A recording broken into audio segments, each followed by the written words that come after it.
Hi everyone, I'm always a big fan of Spellbinder's Clear Stamp and Die of the Month, and April's release is no exception.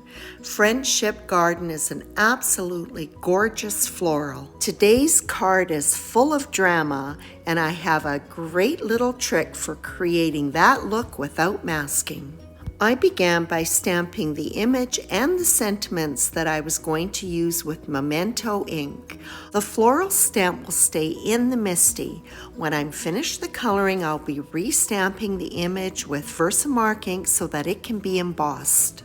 I'm going to be Copic coloring, and Memento is a Copic friendly ink. After the flower centers and the little bell flowers are colored with Y15, I'll use a combination of R56 and 59 on the mid-size flowers.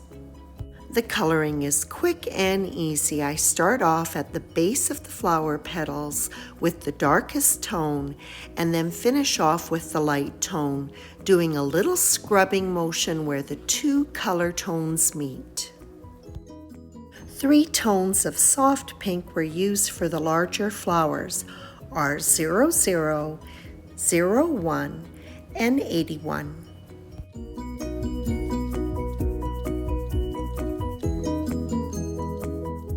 The leaves were colored simply using just one tone, YG23.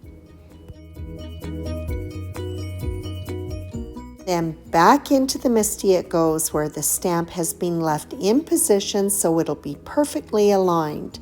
After a coating of anti-static powder and removing the sentiment stamps from the door, the floral stamp is coated with Versamark ink. Make sure that I get a good impression. I use a pressure tool. The image is coated with gold embossing powder. To minimize warping, before I apply the heat, I make sure that my heat tool has come to its maximum temperature. Low-tack tape holds the coordinating dies in place as it goes through the die cutting machine. The floral image is going to be recessed on the card front. The sentiment is temporarily put in place so that I can position the outline die on a piece of black cardstock, which is A2 size, 4 1/4 inches by 5 1/2 inches. This panel is going to be stacked on black sheet foam, so I take the die cut panel, place it on top of the foam, and use the die cut opening to get the die aligned. After the cardstock is adhered to the foam, it can then be mounted onto an A2 size black top folding card base. Next, I'm going to turn my attention back to the floral image. I'm using a black Copic marker 100, and I'm going to color in the background. With the embossed lines, this is an easy process. Coloring in the background is very satisfying. It just makes the image pop. And I honestly can't say enough about the Copic 100 marker. The black is solid black, and you literally cannot tell the difference between the background and the black cardstock. Any of the areas that are quite tight, I just simply lessen up the pressure. If by chance I did get a bit of black marker on the embossed lines, I just went in with my colorless blender and quickly lifted it off. It just couldn't be any easier. This is a super fun process to watch unfold before your eyes.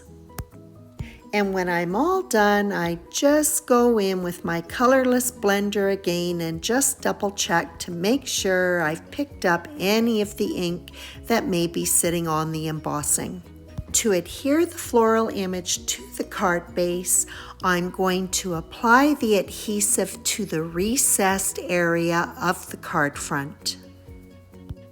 When the floral image is placed into the recessed area, I use a craft pick just to push those narrow stems down into the cavities. Then I go around the perimeter of the embossed image and just give it a good press with my bone folder. The coordinating dies that were used for the sentiments were also used to cut black sheet foam, and both sentiments were stacked. The main sentiment was centered underneath the floral image. The secondary sentiment was adhered on the floral image in the recessed area. And that completes this dramatic card featuring Spellbinder's gorgeous clear stamp and die of the month, Friendship Garden. I hope you enjoyed this video, and as always, I appreciate your visit.